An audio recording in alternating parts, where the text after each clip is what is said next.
네, 신나는 철학사를 시작하겠습니다. 올해 들어서는 신나는 철학사가 처음입니다. 좀 새해 복 많이 받으시고 어, 준비하신 모든 일들이 다 잘 이루어지기를 저도 열심히 제 자리에서 응원하겠습니다. 그리고 복이라는 것이 뭐 가만히 있다 하늘에서 뚝 떨어지는 건 아닐 테고 행운보다 진짜 복은 만들어가는 복이 아니겠는가, 우리가 만들어가는 것이 아니겠는가 하는 생각을 해봅니다. 우리가 열심히 각자의 자리에서 최선을 다하면 복이 만들어지는 것이 아닌가, 이런 생각을 해보고, 그래 만들어진 복을 서로 나눌 수 있으면 좋겠습니다. 자, 어떻게 2023년입니다. 우리가 1년이 됐습니다. 1년이 되었고, 지금 제가 이 강의를 위해서 프로그램 정비를 하다 보니까 제가 줌을 이렇게 유료 서비스를 한 것이 1년이 되었다, 뭐 이런 것이 왔습니다. 그 말은 저희들 강좌도 1년이 되었다라는 말인데, 참 시간이 정말 빠르고 1년 동안에 그래도 꾸준히 함께 해주셔서 매우 매우 고맙습니다. 자, 이제 어떻게 보면 시즌2입니다. 시즌2고 이렇게 열심히 또 저희들 가는 길을 갈 것이고요. 그리고 들으시는 분들 주변에 혹시 함께 하실 분들 있으면 함께 해주시면 고맙겠습니다. 철학이라고 하는 것이 어떻게 보면 상당히 멀게 느껴집니다. 왠지 철학이라고 하면 딱딱할 것 같고 전혀 신날 것 같지 않고 어려울 것 같고 뭐 그렇습니다. 그리고 현실적으로도 지금 뭐 철학을 하시는 분들이나 이런 철학을 강의하시는 분들을 봐도 그런 생각이 어, 자연히 들 것 같습니다. 하지만 그것이 철학의 본질은 아니다라는 생각을 해봅니다. 철학이라고 하는 것이 원래는 제가 생각하는 가장 이상적인 철학함의 모습들은 소크라테스나 이런 사람들, 소크라테스가 그 자기 주변의 벗들과 만나서 대화하고, 그리고 대화하는 가운데서 답을 단언적으로 내려주는 것이 아니라 서로 대화하는 가운데 스스로 깨닫게 만들고 질문하는 사람으로 등장하죠. 그렇게 질문을 함으로써 벗에게 질문을, 벗이 너무 당연히 여기는 것들에게 벗들이 너무나 당연히 여기는 것을 질문함으로써 그것을 깨워주고, 이렇게 한번 이렇게 한번 생각해 보면 어떻겠냐라는 제안도 아니고, 어떻게 보면 계속 질문을 해서 스스로 깨우치게 만들어서 자기 답을 만들어가는 과정이거든요. 그런데 소크라테스가 던졌던 그런 질문들이 사실 우리를 굉장히 불편하게 만듭니다. 그죠? 그러니까 자기는 그냥 돈 욕심으로 살아가도 그만인 거고 권력 욕심으로 살아가도 그만인데, 소크라테스는 그를 향해 가지고 자꾸 부끄럽게 만들죠. 내가 돈 욕심으로 살아가면 안 되는구나. 내가 명예욕으로 살아가면 안 되는구나. 나는 용기라고 하면 남을 이기고 내가 승리하는 게 용기인 줄 알았는데, 남을 이기는 것을 용기라고 생각했는데, 이게 용기인가? 이게 진짜 용기인가? 이렇게 자꾸 자신을 되돌아보게 만들고, 이렇게 소크라테스가 질문하는 것을 통해서 자기를 마주하게 되는 것 같습니다. 그냥 단순히 답을 찾는 것이 아니라 그 소크라테스의 질문은 내가 어떤 사람인가를 마주하게 하는 것, 내가 어떤 존재인가를 마주하게 하는 것, 바로 거기에 있는 것이 아닌가 하는 생각을 해봅니다. 철학은 그런 것이라고 생각하고요. 교실 안에서도 이루어질 수 있지만 소크라테스처럼 거리에서 혹은 같이 술을 마시면서 같이 이런저런 이야기를 하면서 만나서 대화하는 가운데서 이루어지는 것이 철학이다, 이런 생각을 합니다. 우리는 어쩔 수 없이 줌 강의를 하고 있고, 줌 강의를 들으시는 분들이 이것도 그렇고, 라틴어 지금 줌 강의, 고전 강독 줌 강의도 그렇고, 많은 분들이 그 줌 강의가 실제 이루어지는 시간보다는 동영상으로 들으시기 때문에 한자리에 모여서 같이 대화하고 이러기는 매우 어렵습니다. 하지만 앞으로 점점 그쪽으로 나아가지 않을까 하는 생각을 해보고, 저희 통합철학교는 이제 오프라인 강좌도 코로나로 진행되지 못했던, 코로나로 미루어졌던 오프라인 강좌를 이제 2023년부터 시작합니다. 잘 되기를 바라고, 이것을 통해서 철학이라고 하는 것이 꼭 대학에 들어가고 대학원을 나와서 어려운 이야기로 하는 것이 아니라, 정말 철학이 우리의 위로가 되고, 우리 삶에, 뭐, 치료제까지는 아니라 하더라도 영양제 정도는 되는 그런 역할을 했으면 좋겠습니다.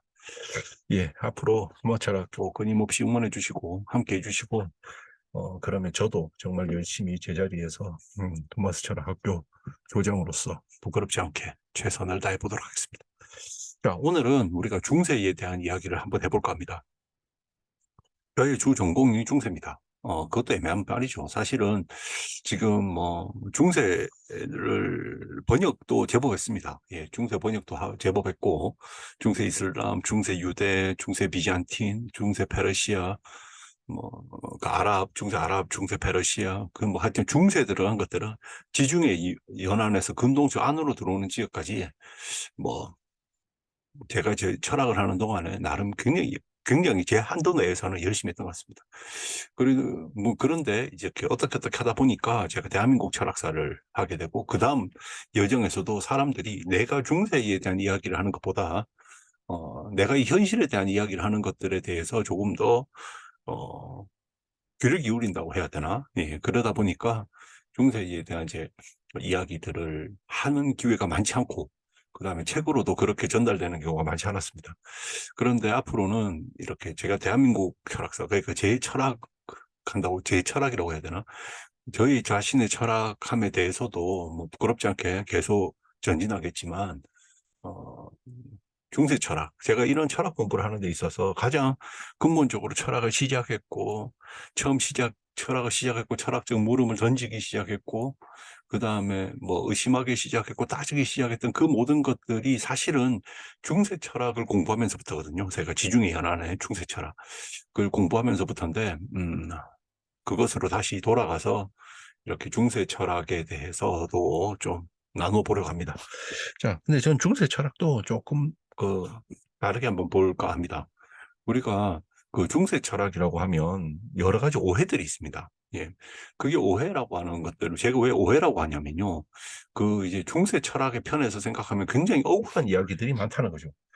중세 철학의 편에서 생각해 보면, 어, 나는 얘가 중세라고 하는 것이 사람이라고 하면 그러니까 사람이라고 친다면 그 친구는 굉장히 억울할 것 같다라는 생각을 해봅니다. 나는 안 그런데 나는 전혀 저런 생각을 한 적도 없고 저런 말을 한 적도 없는데 사람들은 내가 저런 사람이라고 생각하네. 이런 거 억울한 거잖아요. 그죠? 그러니까 근데 그런 것을 중세가 느꼈을 것 같습니다. 예, 왜 그러냐 보면 여러 가지 고민들이 있습니다. 실제로 중세에 대한 여러 시선들 자체가 조금 문제가 있는 게 있습니다. 예를 들어서 중세라고 하면 중세를 향한 두 가지 시선이 있습니다. 하나는 너무 광신적이다. 그죠? 광신이다. 근데 다른 한번 광신, 그러니까 한마디로 그러니까 그 이성이 없다 이거죠. 이성을 부정했다 이 말입니다. 그죠? 또 다른 한편으로 치면은 또 다른 한편 너무나 그러니까 과도하게 합리화했다라는 게 있습니다. 이건 이성을 너무 긍정했다라는 거거든요. 근데 이 둘이가 아무런 그 고민 없이 같이 사용됩니다. 자, 보면 왜 그러냐 하면 광신이다 하는 것은 왜 그러냐면요. 중세라고 하는 말이나 중세가 철학사에 등장하고 사용되고 소비되기 시작하는 그 본격적인 것은 근대에서부터입니다. 근대. 근데 근대 사람들은 한마디로 자기가 과거를 돌아보면서 자기의 온 여정인 거예요. 근데 저 근대라고 하면은 유럽이 드디어 그냥 진짜 제대로 유럽적이고 그러니까 철학적으로 따지면 저도 그렇게 생각하는데 그러면은 유럽이 가장 유럽적으로 된 것이 근대라고 하면 과거를 돌아봤을 때 고대 헬라스 시대 때는 자기들이 오로지 그래서 외부 세력에서 들어온 어떤 불순한 거 없이 순수히 유럽적으로 있었다. 거의 헬라스적으로 있었다 이거죠. 이성만을 따지고 있었는데 여기에 히브리즘이 들어와가지고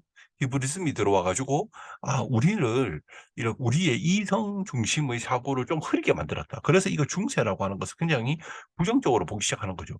그러니까 철학이라고 하는 것은 철저하게 이성의 행위로 이루어지는데 여기에 히브리즘 들어와가지고 신앙이라고 하는 것을 강조하고 신앙이 주인이고 이성이 노예로 있기 때문에 중세라고 하는 것에서는 연 철학이 없다. 철학이 없다. 그렇기 때문에 예를 들어서 러셀 같은 사람의 철학사를 보면 중세가 거의 다루어지지 않죠. 그죠? 그러니까 연 엄밀하게 많은 사람들 이건 철학이 아니다. 철학이라고 부르지 말자라는 관점이 등장하는 겁니다. 그러면서 왜냐하면 근대인들은 자기가 제일 잘났다고 생각하니까 자기를 돌아보면서 이거 불순했던 시점이죠. 그러니까 이거를 극복한 자기입니다. 그러니까 근대인들 입장에서 중세를 한마디로 까면 깔수록 자기는 대단한 사람이에요. 그죠? 중세는 막 비합리적이고 막 대도 않는다. 그러니까 자신들의 잘못마저도 중세 것이라고 합니다. 실제로 마녀 사냥이다. 마녀 사냥이 주로 일어났던 것들은 근대 초기입니다. 근대 초기. 근대 초기입니다. 근대 초기에 마녀 사냥을 많이 해요. 그러니까 신구교가 서로 나누어지면서 마녀 사냥을 엄청나게 하거든요. 그래서 사람 아주 많이 죽입니다. 그때는 그럼 근대 초기의 산물입니다. 그러니까 우리가 마녀의 망치라고 하는 저도 이 책 한번 번역해 보고 싶은데 이 책도 이거 마녀를 화형시키고 마녀에 대해서 굉장히 안 좋은 내용이 들어가 있는 그런 책도 중세의 것이 아니고 이것은 그 중세 말 엄밀하게 우리 역사적으로 따지면 그 콘스탄티노폴리스가 그 이슬람 세력에게 넘어가는 것까지를 우리가 중세 세력이라고 하면 엄밀하게 치면 이 책은 그 뒤에 나왔기 때문에 아주 근대 쪽입니다. 그러니까 중세 아주 마지막 역사적으로 해서는 중세를 넘어갔고 근대 초기. 근데 근대 초기라고 하기에는 중세에 영향이 있고 중세라고 하기에는 너무나 근대 앞인 그러한 시기에 나온 책이에요. 그러니까 실제 그리고 이걸 내고도 교회가 아니라라고 말하고 이게 틀렸다라고 말을 해도 이미 이 책을 정리했습니다. 근대인들이 근대가 오면 이런 게 있죠. 내하고 다르면 제거돼야 되는 대상이 있습니다. 그죠? 그러니까 나와 다르면 타자를 만났을 때 타자와 대화해가지고 결국 내 생각이 맞다 고집하는 것이 아니고 타자를 만나면은 나와 동일해져야 돼요. 그러니까 타자의 주체성을 상실시키고 자기 안에 타자가 없어요. 그럼 타자 편에서 보면은 이 지금 이 타자 편을 생각하면 타자의 편을 생각하면 주체가 타자죠, 그죠? 타자 안에 자기가 없는 걸 느끼거든요. 지배당하는 거죠, 그죠? 지배당하는 겁니다. 타자에게서 나의 주체성을 보지 못한다 하면 타자에게서 나의 주체성을 보지 못하고 지배당하는 거예요. 그러니까 한마디로 통치 대상으로만 있는 겁니다. 똑같아져야 되는 거예요. 그러니까 우리가 그래서 유럽의 근대에 보면 식민지 전쟁이 나오고 이러잖아요. 그러다 보니까 생각이 다른 것은 다 통일시켜 버리죠. 그리고 우리가 무슨 학파다. 사실 중세 시대 때는 사람 이름 갖다 붙여가지고 오캄 학파다 이런 말 잘 안 나옵니다. 그러니까 옥감이스다, 오캄 학파라는 것도 사실은 지금 우리가 생각하는 그런 형태의 용어도 아니고 우리가 지금 무슨 주의자다 부르는 것들은 거의 근대의 산물입니다. 그때는 그렇게 안 부르고 우리가 실제로 명제집주의라고 이런 것을 봐도 대부분은 특별한 경우가 아니면은 사람 이름을 부르지 무슨 주의자 이런 건 무슨 주의자라고 하는 것은 그 주위로 수많은 사람 차이를 가지고 있는 여러 사람들을 때려 뭉쳐가지고 그 차이를 갖고 있는 여러 사람을 한 뭉텅이로 잡아가지고 비판하거든요. 그럼 이 비판 속에는 이 안에서 억울한 사람도 생길 거거든요. 그리고 그런 건 다 근대 산물이거든요. 그러니까 근대에서는 그 개념화된 것 바깥으로 자기가 나가면 안 된다라고 생각하기 때문에 그 안에서 자기 통일하고 살아가는 겁니다. 그래서 남을 만나도 자기와 똑같아져야 남을 만나요. 다른 사람 만나면 자기가 똑같게 만들어버리는 가는 시대란 말이에요. 자, 그게 마녀에서 저는 익혀진다고 생각합니다. 그러니까 근대 초기에 마녀 사냥을 많이 했던 이유는 자기하고 다르면 죽여버리는 거예요. 자기하고 다르면. 그러니까 근데 이것을 죽이는 행위를 좀 더 다르게 변화시키면 어떻게 되느냐. 자기하고 다르면 자기화시켜버립니다. 그죠? 그러니까 라스카사스 저도 이 책도 제가 한번 같이 나누고 싶습니다. 그 라스카사스 우리가 그러니까 아메리카 데려가서 아메리카 데려가서 그리스도교 전도를 하는 것을 그 폭력적 전도에 대해서 반대했던 그리스도교인인데요. 자, 그런 사람들이 등장해가지고 이슬람에 대해 그러니까 그들을 펴서 뭐 남아메리카 사람들 괴롭히지 마라 하는 것은 그 사람이 남아프리카 원주민들을 그냥 남아메리카 원주민들을 자기와 같은 사람으로 봤기 때문이거든요. 그런데 과거에는 그렇게 사람으로 같이 보지 않고 자기가 똑같은 생각과 기준으로서 생각해야지만이 되는 거. 그거보다 유럽의 생각과 기준에 미달되어지면 유럽화 시켜버려야 되는 거예요. 그걸 해서 폭력도 쓰던 시대죠.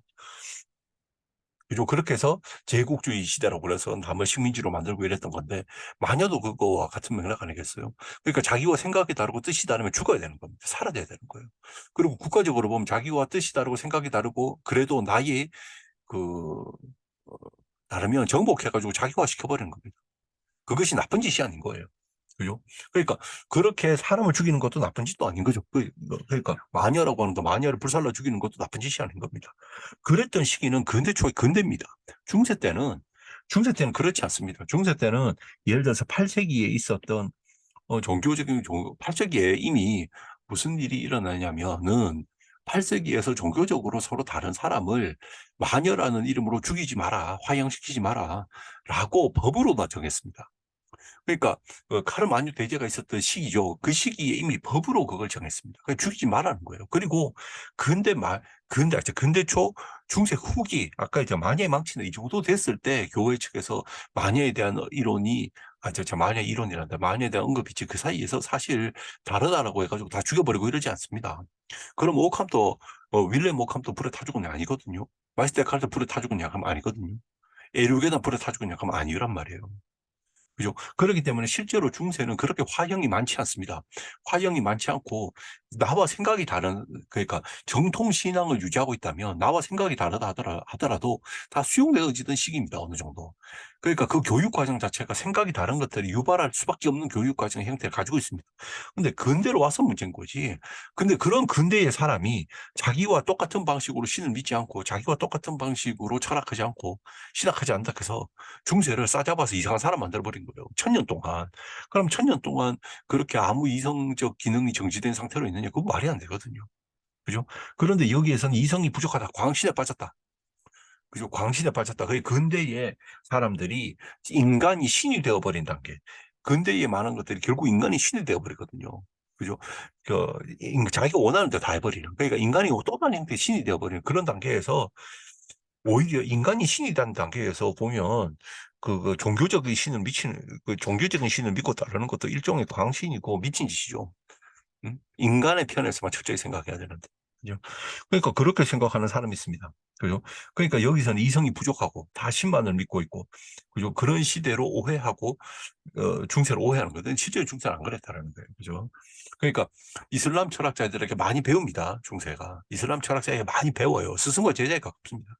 그러니까 그 아비체나 아베로에스라고 불렀지만 이분 루시드나 이분 시나라고 하는 이슬람 철학자들에게 사실은 제자와 같은 사람들입니다. 스콜락자들이. 그죠? 많이 배워요. 그걸 무시하고 없애고 다 악마라고 생각하는 게 아니고 그 많이 배웁니다. 그죠? 많이 배우고 중세 최초의 대학도 사실은 우리가 이탈리아라고 생각하지만 아니고 이슬람 지역에 있다는 것도 알아요. 그곳에 또 유학도 갑니다. 그러니까 그리스도 교인들이. 그게 중세입니다. 자기와 다르다고 다 지워버리는 것이 중세가 아니라는 그건 오해입니다. 그리고 또 하나는 과도한 합리화라고 전혀 반대죠. 여기서는 광신이다, 이성이 하나도 없다라고 했는데 또 다른 측면에서는 과도하게 합리화시켰다 이렇게 이야기하는 거예요. 이건 또 뭐냐 하니까 이것도 근대인의 입장에서 생각해 보십시오. 근대에 뭐가 등장하냐 하면 근대 개신교가 등장합니다. 개신교. 저 개신교를 전혀 나쁘게 생각하지 않습니다. 제 친구 중에서도 개신교회가 많고 지금 또 제 강의를 들으시는 분들 중에서도 개신교 신자분들이 제법 있습니다. 자, 그리고 이제 토마스 철학학교 옥함연구소에 고정적으로 여기를 지원해 주시고 응원해 주시는 분들도 이렇게 그 목회장님들이 계세요. 그러니까 제가 무슨 개신교하고 옥하심적인 이런 전혀 없습니다. 그러니까 이건 미리 말해도 왜냐하면 제가 말하던 중에 또 혹시나 기분 나쁜 말 하게 되면 이것은 제가 개신교를 미국에서 그런 것은 전혀 아니라는 사실입니다. 개신교를 사랑합니다. 제가 뭐 가톨릭도 사랑하고 불교도 사랑하고 다 사랑하는 사람입니다. 자, 개신교 측면에서 보면은 뭐냐 하면은 중세라고 하는 것은 곧 가톨릭입니다. 그러니까 개신교의 측면에서 보면 중세는 곧 가톨릭이에요. 그러니까 그러면 개신교에서 이렇게 보면 루터의 편에서 보면 이 중세의 가톨릭은 이 아리스토텔레스 철학에 흠뻑 빠져 있는 시대입니다. 그러니까 신을 생각할 때 아리스토텔레스 생각에 빠져갖고 있어요. 그러니까 아리스토텔레스의 철학으로 신을 이해하려고 하니까 야 이게 되겠느냐. 근데 실제로는요, 여러분들 중세를 보면 토마스 아퀴나스의 신학 대전을 읽고 야 완전 신학적인데 이건 뭐 그렇게 오해할 수도 있는데 여기 위에 보면 토마스 아퀴나스의 신학 대전은 신학 대전이죠 말 그대로. 그죠? 근데 그 안에 개념들을 따지고 들어가면은 아리스토텔레스의 권위를 가지고서 신에 대한 이야기를 하느냐 그렇지는 않습니다. 아리스토텔레스가 아무리 권위가 높아도 성경이나 신에 대해서 견줄 만큼의 권위가 안 돼요 중세 때는. 이 사람들 신부고 수사거나 신부입니다 현지. 그렇기 때문에 절대 아리스토텔레스가 성경의 권위나 그 다음에 교회 전통의 권위를 넘어서지 않아요. 그럴 수가 없습니다. 그런데 단지 아리스토텔레스라고 하는 존재가 지금 우리가 생각하는 것과 다르게 중세 때는 최신 과학자거든요. 그러니까 최신 과학을 가져다가 자기 신앙에 적용해 보는 겁니다. 그런데 그것이 루터의 시기에 오면 중세 때 최신 과학이 루터 때 되면 안 그렇겠죠. 그죠?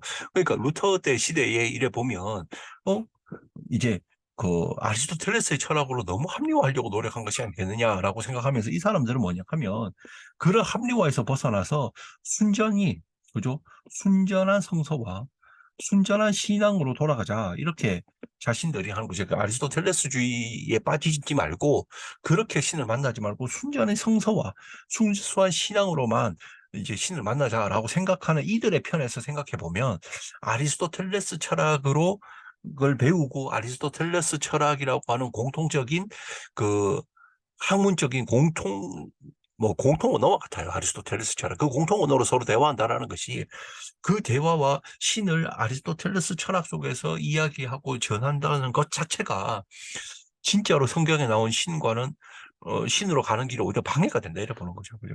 그런데 이것도 억울한 것이 아까도 이야기했지만 아리스토텔레스가 말한 신을 가지고서 그것이 성경의 신이라고 하질 않아요. 그죠? 그러니까 그 성경의 신과 아리스토텔레스의 신을 는 다릅니다. 아리스토텔레스의 신은 철학자의 신이고 그것이 성경에 나온 신이냐라고 중세 사람도 생각 안 해요.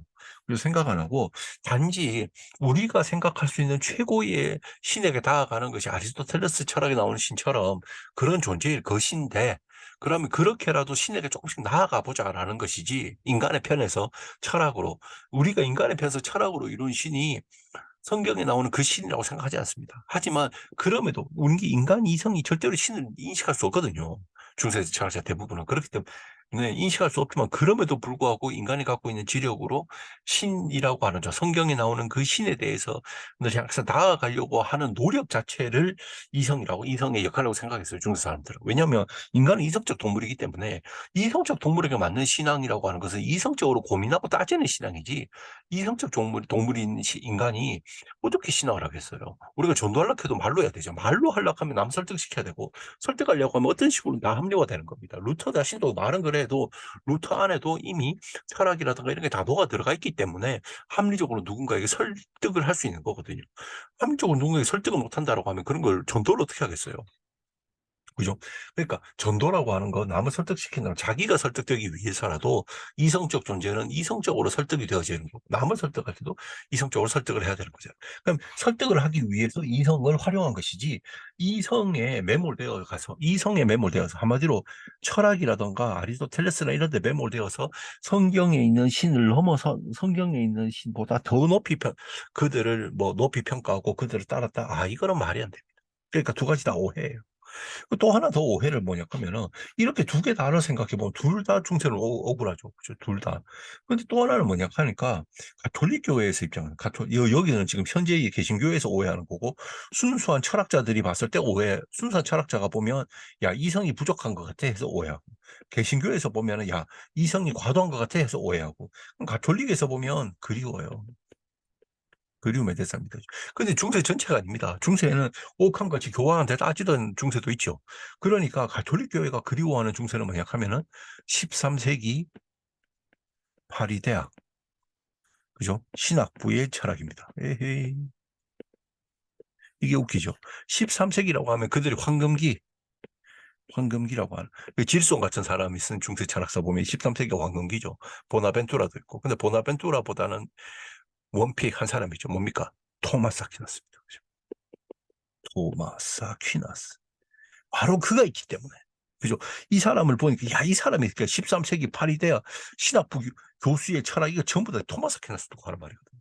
그러니까 토마스 아퀴나스가 그리운 겁니다. 가톨릭 교회는. 그러니까 중세가 그립다기보다는 그들은 토마스 아퀴나스가 그리운 거예요. 그래서 왜 토마스 아퀴나스가 그립냐 하니까 이렇게 그리움이 시작된 거는 19세기로 돌아봅시다. 19세기가 되면 가톨릭 교회가 더 이상 유럽에서 큰 소리 못 치거든요.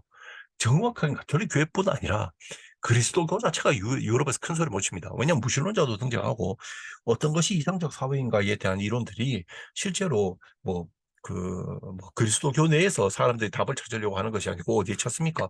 막스나 이런 사람들, 그죠? 사회주의자들 혹은 철학자들에게 사회 철학자들에게 그 사회 철학자들에게 묻지 어느 것이 이상 사회인지를 교회에 와서 묻지 않아요. 그게 신교든 개신교든 그런 구교인 가톨릭이든지 간에 그 말은 뭐냐면 그리고 또다시 진화론 같은 것이 당연하게 여기지기 시작하기 시작하죠. 19세기 진화론이 등장해서 급속히 빠르게 달라지고 그다음에 우리가 더 과학적으로 발달해서 옛날에 한마디로 마귀 들렸다 이런 것도 이렇게 정신과학이 발달하고 20세기 중반 넘어서 뭡니까? 뇌 안에 사진을 봐서 이 사람 이런 우울증 겪고 있네. 그러면은 정말로 그렇게 또 하면은 다 도움이 되니까 보통 우리는 우울증 같은 경우는 이렇게 대진 진료를 보면 할 수 있지만 실질적으로 뇌 안에서 일어나고 있는 신경 물질의 균형이 무너졌을 때 일어난다라는 것들을 눈으로 보게 되는 거죠. 이제 실질적으로 우리가 이 19세기, 20세기가 접어들면서 과학이 발달하면서 우주를 바라보는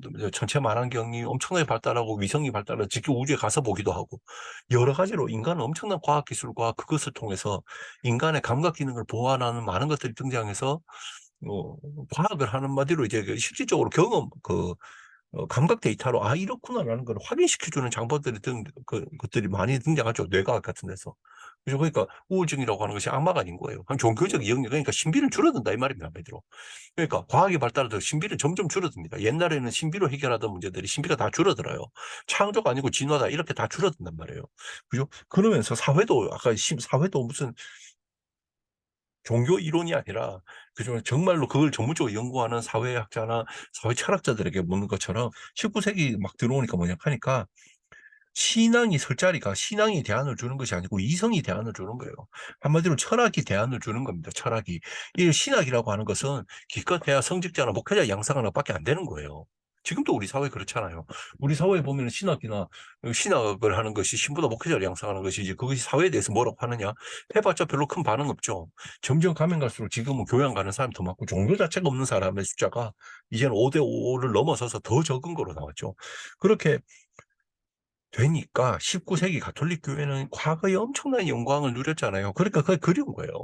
그리우니까 토마스 아퀴나스 시대가 그리운 거예요. 토마스 아퀴나스는 신앙을 당연히 뭐 신부니까 신앙이 대단한 데다가 이 신앙의 근거에서 이성 그 당시에 최신의 과학이라고 하는 아리스토텔레스의 철학을 가지고 신앙을 위해서 잘 쓸모 있는 도구를 만들었잖아요. 그러니까 그리고 토마스 아퀴나스 시대만 해도 어느 것이 이상국가인가에 대해서 그러니까 이 가톨릭 교회 신학자들에게 묻고 이 가톨릭 교회 신학자들이 자기 신학을 하면서 철학을 만들어내고 그 철학을 신학에 적절히 소비하고 있고 그죠? 그러니까 신앙과 이성의 조화라고 하는 것은 진짜 조화가 아니고 그 신앙은 좋아할 게 없죠. 신앙은 자기 고집분명하잖아요. 왜냐면은 창조했다 하면 그 고집 양보하지 않잖아요. 근데 양보했다라는 것을 어떻게 이해할 것인가를 철학을 보고 궁리하라고 하는 거죠.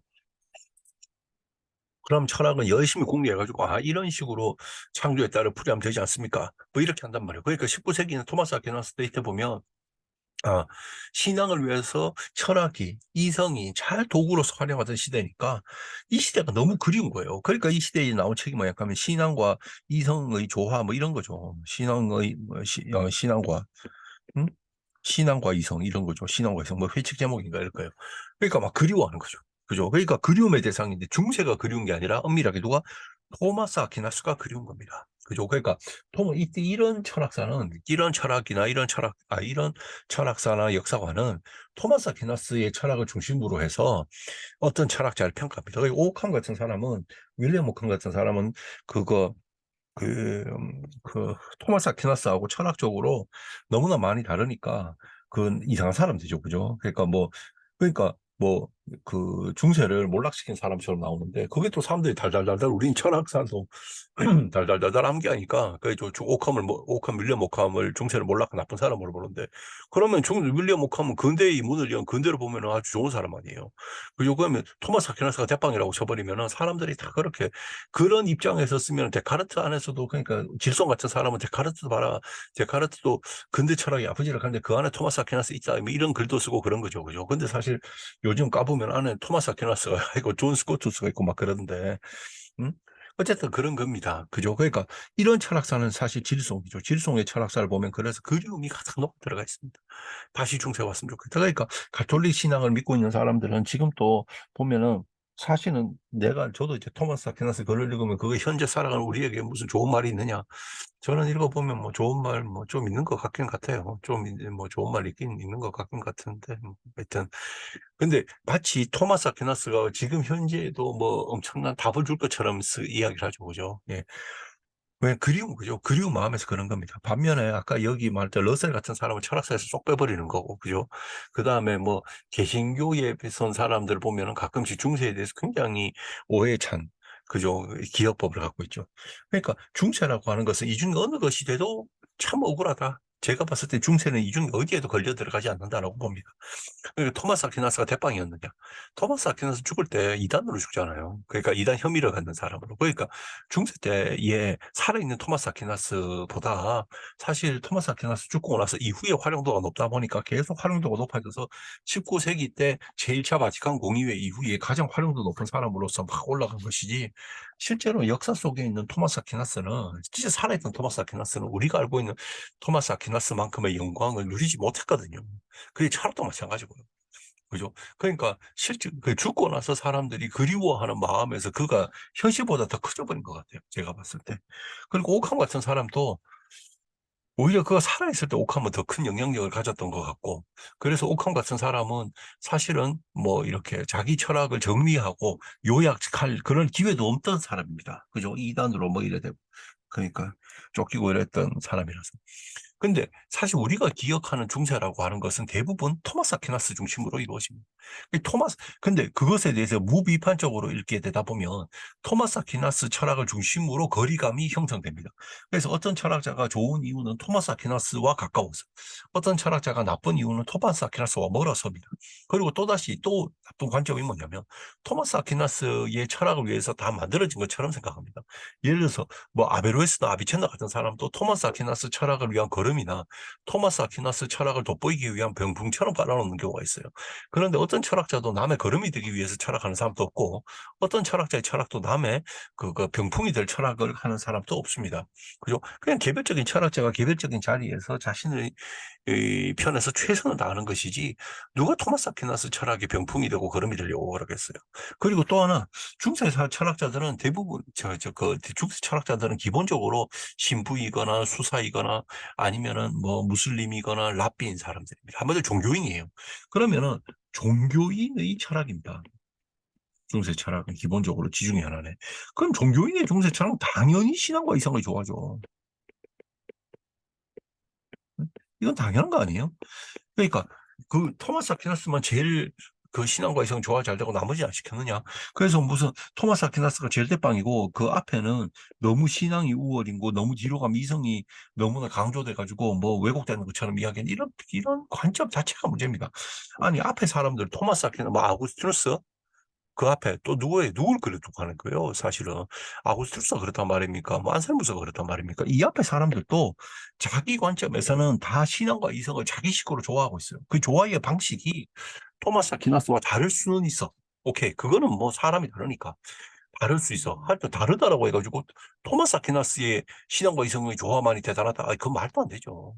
그리고 후대 오캄 읽어보면요. 오캄도 저는 윌리엄 오캄을 많이 읽었지만 오캄도 계속 신앙과 이성을 자기 방식으로 좋아하려고 노력하는 사람입니다. 자기 보고 이성 우월이기만 하다라고 하면 기분 나빠할 거예요. 신앙과 이성을 자기 방식으로 계속 좋아하려고 하는 사람들입니다. 왜냐? 자신들이 전부 종교인이니까요. 그리고 신앙과 이성의 조화라고 하는 것 자체가 이게 철학의 물음은 아니거든요. 이것은 신학의 물음이잖아요. 그죠? 그러니까 중세 철학의 또 다른 특징 중에 하나가, 이 사람들은 신학 교수의 철학입니다. 스콜라 철학이 특히나. 스콜라 철학은 스콜라 철학이라고 하는데, 이건 중세 때 없던 말입니다, 실제로. 스콜라는 대학이거든요. 대학에서 철학 가르치는 사람, 대학에서 철학하는 사람이에요. 그럼 대학에서 철학을 누가 하느냐? 가르치는 사람보다 대학에서 철학을 했던 사람이, 이건 스콜라 철학이 스콜라 신학자입니다. 사실은 자기가 스콜라, 그러니까 대학 안에서 신학부 교수들이에요. 토마스 아퀴나스, 보나벤투라 이런 사람들 다 신학부 교수거든요. 그때는 철학과가 없습니다. 중세 때는. 중세 때는 철학과가 없어요. 신학부 교수입니다. 그 신학부 교수가 자기 신학을 위한 이론적 틀로서 철학을 공부한 거예요. 이론적 도구로서. 틀이라고 하기보다 이론적 도구로서 철학을 공부한 것이지, 실질적으로 그럼 그 사람들이 그, 어, 그 철학이 지금처럼 있는 거 아닙니다. 그죠? 그러니까, 어, 스콜라 철학자들은, 그러니까 신학 교수가 철학하는 거예요. 신학 교수의 철학입니다. 그러니까 신학 교수의 철학은 당연히 자기 신학을 위해서 있는 거죠. 너무나 당연히. 자기 신학을 위한 도구로 있는 것이지, 신학 교수가 철저히 철학만 한다 말 안 되죠. 신학 교수의 철학은 어떠해야 됩니까? 삼위일체를 위해서 철학을 소비하는 것이고, 교회론을 위해서 철학을 소비하는 것이죠. 그러니까 스콜라 철학은 기본적으로 신학의 수단인 것이 맞습니다. 예, 맞습니다. 그거는 뭐 부정할 바가 아니에요. 그다음에 그렇기 때문에 보편 논쟁이다 이런 것도 또 21세기 사람들이 보편 논쟁을 논의하는 거하고 중세 사람이 보편 논쟁하는 것은 외관은 비슷하다 하더라도 그 이유는 다릅니다. 오히려 21세기 살아가는 저희들이 보편 논쟁하면 굉장히 순수하게 철학적이고 그다음에 14세기, 13세기에 그 스콜라 신학자들이 하는 보편 논쟁은 신학적입니다. 그러니까 교회론을 위해서 하는 거고 삼위일체를 위해서 하는 겁니다. 그죠? 그게 다릅니다. 그러니까 신앙과 이성을 좋아도 신학적인 물음이죠. 그러니까 스콜라는 기본적으로 신학부 교수들이 주도했던 것이다. 이렇게 생각하시면 되고, 그 다음에 교부도 마찬가지입니다. 교부는 설득하는 사람들이거든요. 제가 이제 그 전에 장려했던 교부들 여러 설명하면서 항상 하는 말이 교부는 어떤 사람이냐 하면 교부는 기본적으로 설득하는 사람이라고 그러잖아요. 그죠? 그걸 뭘 설득합니까? 자기 신앙을 설득하는 사람이에요. 강론하는 사람이다 이 말이에요. 그러니까 자기 신앙을 설득하는 사람인데 신앙을 잘 설득하려면 합리성이 필요해서 철학을 많이 활용합니다. 그죠? 그럼 그 철학이라고 하는 것도 기본적으로 철학 그 자체의 주체성을 가지고 있는 철학이라기보다는 그렇게 바라보기보다는 뭐로 봐야 됩니까? 신학을 위한 수단입니다. 그죠? 신학을 위한 수단입니다. 그거를 좀 인정하고 들어가야 됩니다. 21세기 지금 바라보는 철학하고 다르죠. 그죠? 다릅니다. 자, 어쨌든지 간에 아까 뭐 다시 돌아오면 토마스 아퀴나스만 신앙과 이성을 좋아하는 것이 아니고 중세 사람들이 전부 다 신앙과 이성을 좋아했습니다. 토마스 아퀴나스 전에 사람들은 신앙이 너무 앞서고 한편으로 너무 이성이 너무 앞서고 이러니까 토마스 아퀴나스가 좋아시켰다. 그 토마스 아퀴나스를 좋아시킨 아주 대단한 그러니까 어떤 철학자가 자기 앞선 시대에 뭐와 뭐를 종합했다 이렇게 말하면 저는 개인적으로 그 철학자를 아주 대단하게 만들기 위한 하나의 표현 방식이 아닌가 하는 생각을 해봅니다. 이 사람이 A도 B도 다 통합했다라는 말을 통일시켰다는 말은 A도 B도 정복한 사람이라는 말처럼 들리거든요. 그죠? A도 B도 정복한 사람이라는 말로 들리는데 저는 썩 좋아하는 표현은 아닙니다. 어쨌든 토마스 아퀴나스도 신앙과 이성을 둘 다 좋아하려고 노력했고 중세 스콜라 교부 모두 다 각자 나름의 방식에서 신앙과 이성의 조화를 위해서 애썼다. 예, 요까지는 꼭그 기억을 해 주셨으면 좋겠습니다. 자, 그러면은 중세라고 하는 것, 뒤에서부터 역으로 올라가 보면은 중세는 사실은 파리대학교, 13세기 파리대학교 그리스도교인만 있는 것이 아니고 중세 철학이라고 이슬람도 있고 무슬림도 있고 전부 다 주체적으로 자기 철학하는 사람들이 다 있습니다. 예, 그거를 꼭 기억해 주십시오. 그죠? 그게 없으면 중세는 외로워집니다. 그죠? 왜냐하면 중세를 오해하는 거거든요. 중세는 그냥 파리대학만 있고 13세기 파리대 토마스 아퀴나스만 있는 거 아닙니다. 중세는 다양합니다. 오캄도 있고 정말 다가가면 다가갈수록 굉장히 다양한 철학자들이 있습니다. 그죠? 그리고 중세라고 하면은 그리고 또 하나 우리가 중세 철학 시간에 알아야 되는 것은 중세 여성 철학입니다. 근데 중세 여성 철학자들에게 아리스토텔레스주의나 이런 것들을 기대하기보다 사실 그 사람들이 했던 역할 중에서 제가 높이 평가하는 것은 중세의 라틴어로 이렇게 주로 진행되다 보니까 라틴어가 이미 그 사어거든요. 문어만 있지 구어, 말로 일상에서 하는 언어는 아니란 말이에요. 이미 중세 때가 오면. 그러면은 그때 라틴어라고 하는 것은 보편 언어거든요. 그런데 이 여성이라든가 사회적 약자들은 그 보편 언어를 쓰는 것이 아니고 자기 생활 언어. 그렇습니다. 뭐, 그 당시를 지금으로 치면 영어, 독일어, 불어 이런 걸 쓴 거예요, 유럽에서. 근데 라틴어를 쓰는 사람들은 그러니까 보편적 교회에서 이렇게 보편의 교회 속에서 성직자거나 아니면 뭐 그런 사람들이 글을 썼는데 여성은 어떤 역할을 하냐 하면은 여성 철학자들은 사실 교육을 받지 못했기 때문에 자기 개별 언어로 글을 쓰는 사람들이 있습니다. 한마디로 자기 생활 언어로 글을 쓰기, 나의 언어로. 보편의 라틴어는 사실은 보편이라고 하는 것은 구체적 사물이 아니라 가지고 고통을 모릅니다. 고난을 몰라요. 그죠? 어떻게 보면 관념 아니에요. 보편이라고 하는 것은. 그죠? 근데 구체의 언어. 그러니까 생활 언어는 독일어, 영어, 뭐 한국어 이렇게 생활 속에서 지금 요동치는 언어는 구체적인 나의 아픔의 순간에 나와 함께 합니다. 그죠? 그걸 표현하기 편합니다. 나의 일상적인 언어, 그러니까 나의 언어는 그러니까 나의 고난을 표현할 수가 있어요. 그런데 라틴은 나의 언어가 되지 못합니다. 그죠? 보편의 언어인 거예요. 그러면 실제로 그때 나라는 주체가 되어가지고 나의 모국어로서 자기 주변에 일어나는 일을 두고 철학한 것은 여성들이었다는 거죠. 그러면 그런 자기 주변에 일어나는 일에서 철학할 때 무슨 일을 했느냐? 그냥 자기 방에 들어가서 하늘 보면서 관상하고 이랬느냐? 그게 아니고 이들이 사실 사회적으로 죽어가는 흑사병 그 사람들에게 찾아가서 그들을 위로해주고 그 죽음의 마지막 순간까지 함께했던 사람들이거든요. 자기 내려놓을 줄 아는 거예요. 예, 에카르트 같은 사람, 그죠? 에카르트 같은 사람이 했던 철학, 신은 예를 들어서 성직자를 높이 보고 이런 것이 성직자가 보통 사람보다 신보다 신에게 더 가깝다 생각을 하거든요, 연중에. 그런데 그런 생각들을 자체를 부정하는 것이 마이스터의 카르트죠. 신은 어디에나 있고 우리 모두가 신의 품 안에 있는 거 아니에요, 그죠? 그러니까 모두가 신의 품 안에 있고 신 어디에나 있다 하면은 신이 어떤 특정 사람들이나 사람들에게 더 가까울 수가 없죠. 그죠? 네. 그건 말이 안 되잖아요. 그죠? 모두와 함께하는 신이니까. 그러니까 그런 신, 모두와 함께하는 신 이야기하고 이러니까 또 좋아하겠어요? 싫어하지? 그죠? 음. 그러니까 에카르트 같은 철학은 여성들에게도 많은 영향을 주고 그런 겁니다. 그죠? 그리고 아까 말한 그 여성들이 자신 철학에 에카르트의 영향을 많이 받고 영향을 받은 후에 또다시 자기화하는 과정을 거치죠. 그러면서 실제로 호두가 신이라고 하는 중세 신비주의는 결국은 나의 존재를 신성하게 바라보게 되고 나를 들여다보는 계기가 됩니다. 그죠? 그리고 나를 들여다보고 또 눈 떠보면 내 앞에 나와 비슷한 고난을 겪고 있는 사람이 있으니까 그러면 그를 같이 손잡고 나아가는 거죠. 그러니까 그 무시받고 있던 여성이 힘들고 삶에 죽어가고 있는 흑사병 사람들의 마지막을 함께 하는 거죠. 고난을 하니까 고난을 같이 가는 거거든요. 근데 우리가 지금 중세 시중에 나와 있는 중세 철학사를 하겠다. 이슬람 철학사 대부분 이슬람 철학, 중세 이슬람 철학 다 배제되고 그다음 중세 유다 철학도 배제되고 나와봤자 조금 나오죠. 그런 중세 비잔틴은 그때 아예 철학을 하지 못하던 머리를 갖고 있었다라고 생각하는 것인지 거의 다루어지지 않습니다. 그죠? 거의 다루어지지 않고 다루어진다라고 하면 오로지 서유럽의 대학들 그리고 서유럽의 철학 많이 다루어집니다. 이렇게 들어가면 또 억울한 거예요. 그죠? 그러니까 중세는 지금 보면은 너무 억울한 게 많습니다. 예.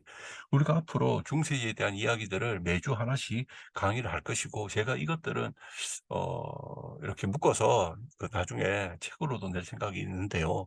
그거는 이제 뭐 여러분한테 강의 록으로도 보내드리겠습니다.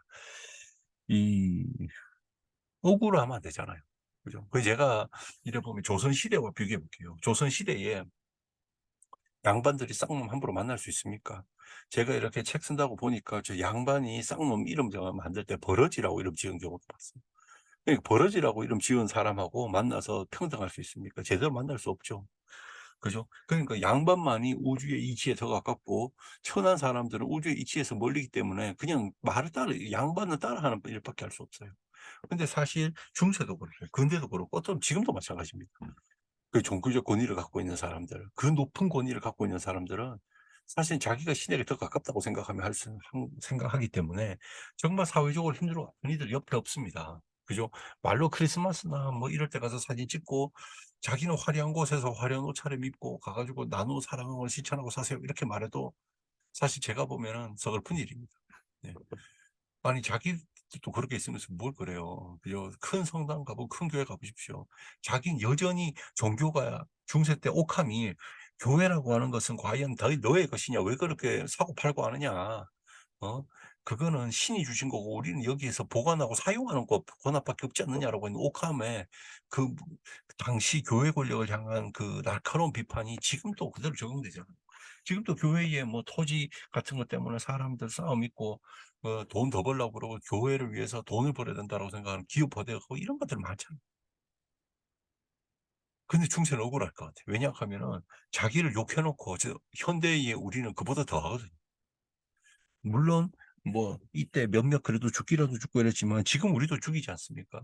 지금 우리도 우리의 욕망의 구조 속에서 누군가를 죽입니다. 하루에도 한 두세 명씩은 산업체에서 노동자들이 죽어나가잖아요. 근데 그들에 인해서 우리 사회가 그런 사람들이 죽어나가는 것에 대해서 눈 감고 넘어가는 것이 기업에 좋기 때문에 우리는 그 기업 눈 감고 넘어갑니다. 찍혀 죽고 그 용광로에 빠져 죽고 떨어져 죽고 그냥 죽음의 사유를 제가 그전에 쭉 이렇게 표해서 읽는데 그 자체로 엄청나게 끔찍스러운데도 우리는 그냥 그들의 죽음을 통해 가지고 우리 사회가 잘 돌아가면 그냥 침묵하고 있지 않습니까? 외국인 노동자들도 한 나라만 일해봐도 우리가 1년 동안 제법 많은 외국인 노동자들이 죽습니다. 그들 중에 또 상당수는 죽음의 사유도 잘 모릅니다. 근데 그들을 통해서 우리가 만들어진 것들을 누리고 살잖아요. 저는 중세보다 우리가 중세의 그 마녀 사냥인 생각이 다르다고 죽이는 거나 우리가 지금 여기서 우리 욕망의 구조에 따라서 죽어야 별 필요 없고 그들의 죽음이 나에게 뭐 나의 욕망 구조에 상관도 없고 오히려 도움이 된다 하면 눈 감고 떠나가는 지금 우리가 어떻게 더 나쁜가. 하여튼 어쨌든지 간에 중요한 것은 지금 저희가 어, 지중해 의 중세를 광기의 역사다. 아니어서 그렇게 욕할 건 아니라는 거죠. 우리도 여전히 그들의 비판은 그들을 향한 비판. 우리가 정말 제가 앞으로 다룰 중세 철학은 권력자를 위한 철학자들이 아니라 정말로 그들 속에서 우리 꼭 기억해야 될 사람들. 근데 그런 사람들은 보통 기억하지 않고 권력에 기생했던 사람들을 주로 기억 많이 하는 거 아니에요. 그들이 이제 교회는 역사는 승자의 것이라고 그들 중심으로 기록되어지는 것이고. 그런데 조금 힘들더라도 중세에 정말로 그 또 다른 곳에서 철학하던 사람. 그리고 우리가 저 사람 참 훌륭한데 그런 어떤 한쪽 면만 보는 것이 아니라 다른 쪽 면에서 저가 어떻게 우리에게 기여하고 보이는지 이런 우리가 잘 기억하지 못했던 중세 철학사를 그러니까 책을 봐도 잘 안 나오는 하지만 기억했으면 좋겠다는 거예요. 그런 것들 앞으로 다뤄볼까 합니다. 에류게너 같은 사람, 그죠? 그다음 에카르트, 오카 뭐 이런 사람.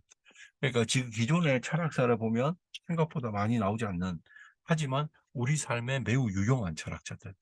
이러한 철학자들의 철학을 한번 살펴보려고 합니다.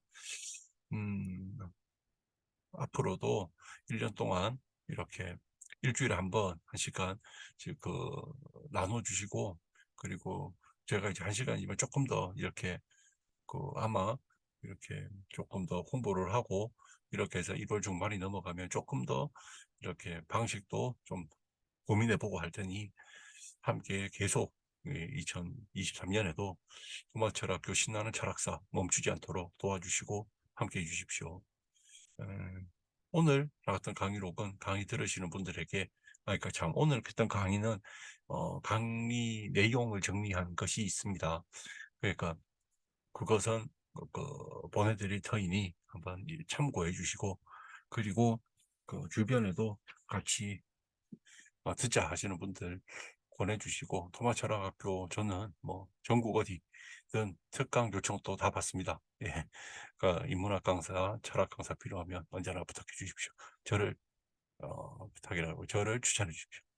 오늘 한 해도 지난 한 해 고마웠던 것처럼 올 한 해도 계속 여러분들에게 고맙고 싶습니다. 저도 열심히 노력할 테니까 조금이라도 함께 저를 고맙게 생각해 주시면 저도 참 기분 좋을 것 같습니다. 자, 앞으로 억울하지 않은 중세 만나기 위해서 노력할 것이고, 제가 제일 잘하는 것이 그래도 중세이기 때문에 중세를 계속 파서 이 강의록이 모여서 책이 될 수 있도록 한번 내써보겠습니다. 책이 개인 출판이 되겠죠. 예. 개인 출판이 되면 제가 여러분들에게 드리기가 참 힘듭니다. 제가 그것도 다 책을 제가 사야 되기 때문에 개인 출판은 한다고 주지 않습니다. 저자에게. 나이에 한 한 부를 사도 내가 돈 내고 사야 되거든요. 근데 어쨌든지 간에 책이 될 수 있도록 최대한 노력해 볼 테니 여러분들도 저와 함께 해 주십시오. 오늘도 강의 들어주셔서 고맙습니다. 중세. 오늘은 시즌2 올해의 중세 철학 중심으로 나갈 올해의 내용을 좀 오리엔테이션 삼아 했습니다. 억울하지 않은 중세 만들기 위해서 한 1년 동안 노력하겠습니다. 여러분들도 함께 해주십시오.